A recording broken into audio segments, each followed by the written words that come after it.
Yes, I do. I hold both countries responsible. I think that the United States has been foolish. I think we've all been foolish. We should have had this dialogue a long time ago, a long time, frankly, before I got to office. And I think we're all to blame. I think that the United States now has stepped forward along with Russia, and we're getting together, and we have a chance to do some great things, whether it's nuclear proliferation in terms of stopping. We have to do it. Ultimately, that's probably the most important thing that we can be working on.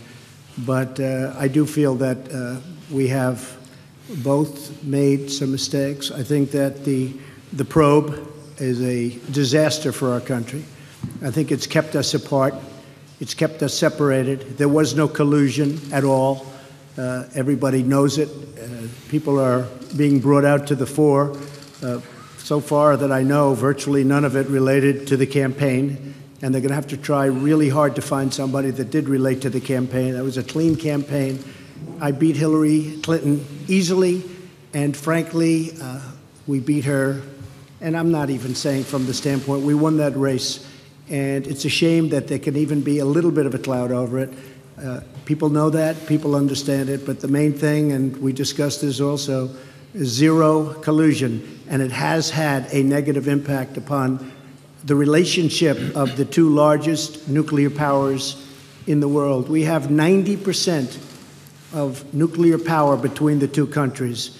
It's ridiculous. It's ridiculous what's going on with the probe. Just to say it one time again, and I say it all the time, there was no collusion. I didn't know the president.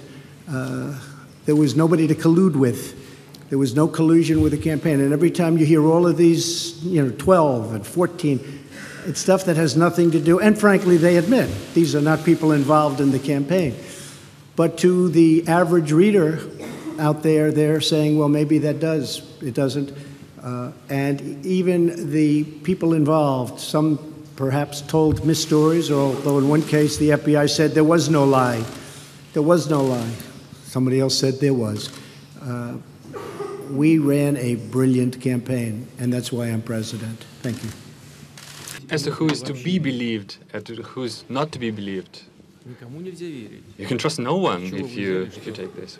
Where did you get this idea that President Trump trusts me or I trust him? He defends the interests of the United States of America, and I do defend the interests of the Russian Federation.